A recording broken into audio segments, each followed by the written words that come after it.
Time to make the pizza sauce. The New York style pizza sauce is a controversial topic. If you're making it at home, you have one recipe. If you go to one pizzeria, there's one style of pizza sauce. If you go to another, there's another style. If you talk to one Italian grandmother, she has the sauce that's been in her family for generations, and that's the only way to do it. So, there are very strong opinions going around on tomato sauce for pizzas. This is my style of New York style pizza sauce. Every pizzeria is going to have a different version. I'm not talking about like Domino's and Pizza Hut and Papa John's. Theirs is more like a paste, which is like super sweet. I do think that New York pizza sauce needs to be a little bit sweet. So controversial topic. There is sugar in this.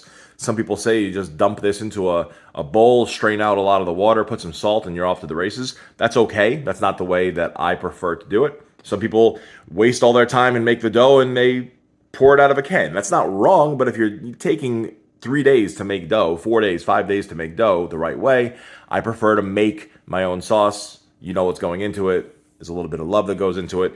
Ingredients are 1 diced can of 28-ounce diced tomatoes, diced can, a little bit of basil, a little bit of oregano. Dried is fine. This is better.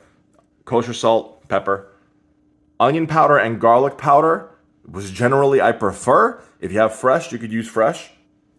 Just very little bit amount. I'll show you how. And my personal flair is to use red pepper flakes. This one happens to have roasted garlic and toasted onion in it. So instead of using a lot of that, I'll just use a little bit of that. And obviously the sugar, which makes this controversial. Let's see. All right, get the saucepan, medium heat. This is also another thing. This is just a glug of extra virgin olive oil. I've never measured this out. This has all been pinches using my fingers of exactly how much I should use. So that's a pinch. This, I guess, is a half a teaspoon of kosher salt right into the oil. I'm putting my fresh oregano right into the oil. My whole basil right into the oil. And in my case, I put a little bit of the red pepper flake and the onion and the garlic, the dried onion and garlic right into the oil. And the pepper right into the oil. All of this has been about, you want to move it around. You don't want to cook, you don't want to burn this. You just kind of want to get the flavor of this mix into the oil.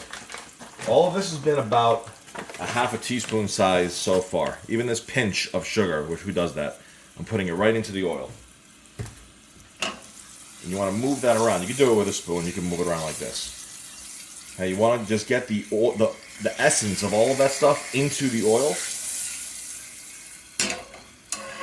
And not for much longer.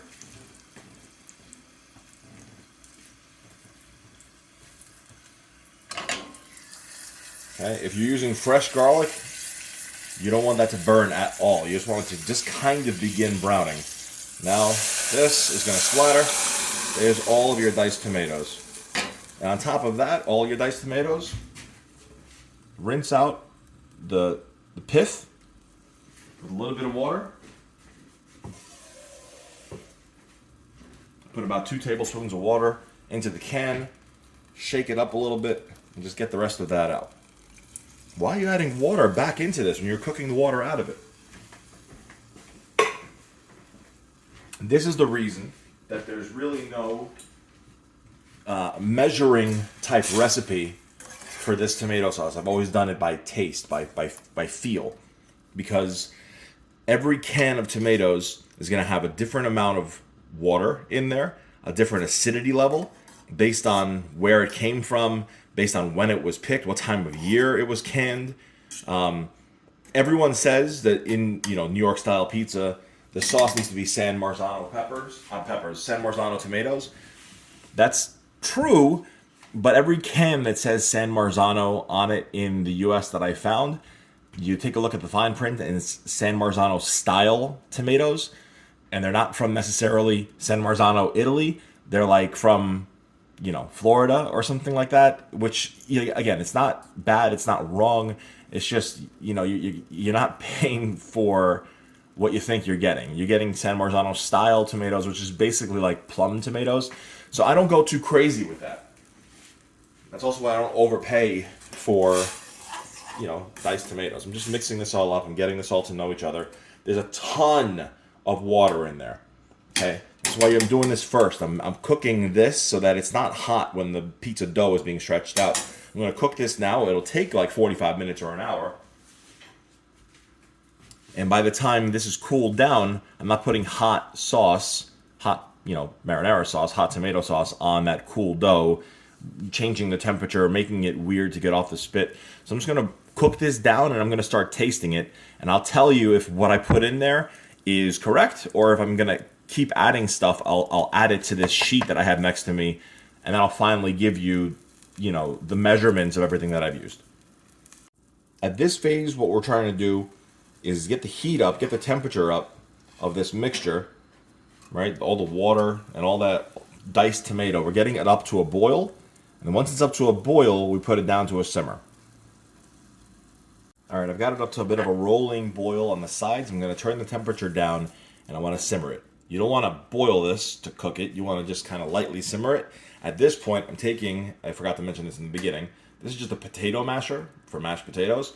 This is diced tomatoes. You don't want the diced tomatoes on your pizza. You want more of a smooth mixture. And this breaks down super, super easy. But it's going to release more water. That's why I'm doing it at this stage. So take a couple of minutes and just gently mash your dice the best that you can until you have more of a smoother consistency. And we're going to do this a couple of times.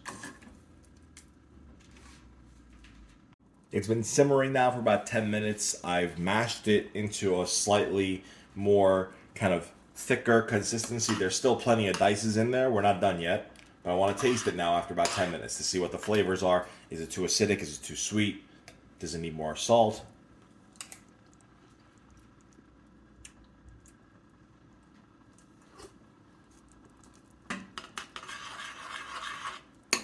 I think the salt is good, but it needs more sugar. So I'm going to add one more teaspoon of sugar. Let's mix that in, and let's see where we go. Don't taste it right away. Taste it again in about 10 minutes. I've been a solid 20 minutes now. Let's move it around and taste. Definitely thicker. Not where we want to be yet.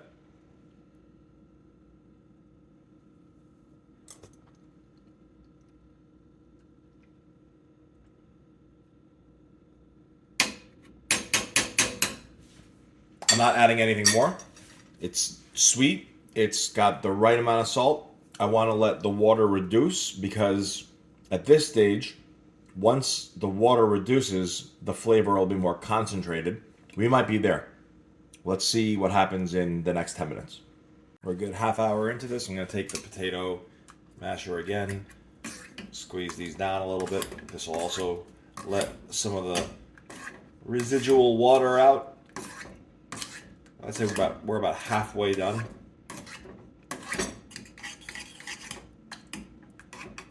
All right, try not to get splashes all over your kitchen. Okay. That basil. Still giving flavor. Let's give it a taste.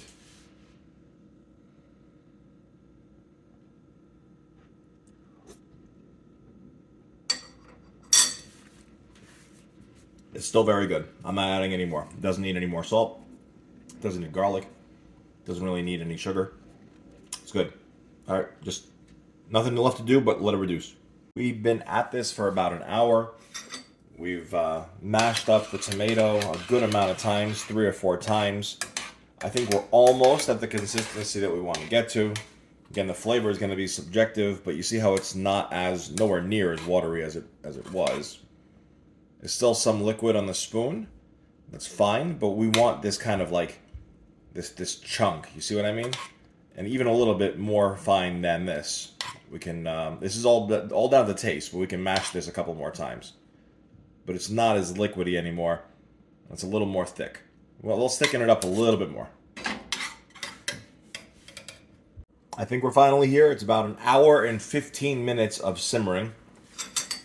We're going to move this around a little bit, check the consistency. It does look much more like what I need it to get to. Significantly thicker. Let's take a look. See? That's nice. There's still some liquid. But that's going to, cook off while we're cooking as well. But do you see, like, the consistency of the dice of the tomato that Basil is given all it was made to do into that sauce? Nice flavor. All right, let's taste it and see. This is it. This is now what it's going to taste like. Now we test to see if we need any salt, pepper, any sugar.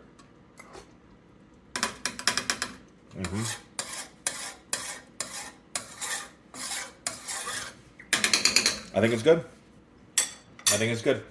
So this turned out to be 20 ounces of diced tomatoes, a glug of oil, 2 tablespoons of sugar, about a half teaspoon of the garlic, half teaspoon of onion powder, a teaspoon of salt, teaspoon of pepper, some basil, some oregano. This is it. There's the sauce. Now don't, put this on your pizza dough piping hot. Let this cool down considerably.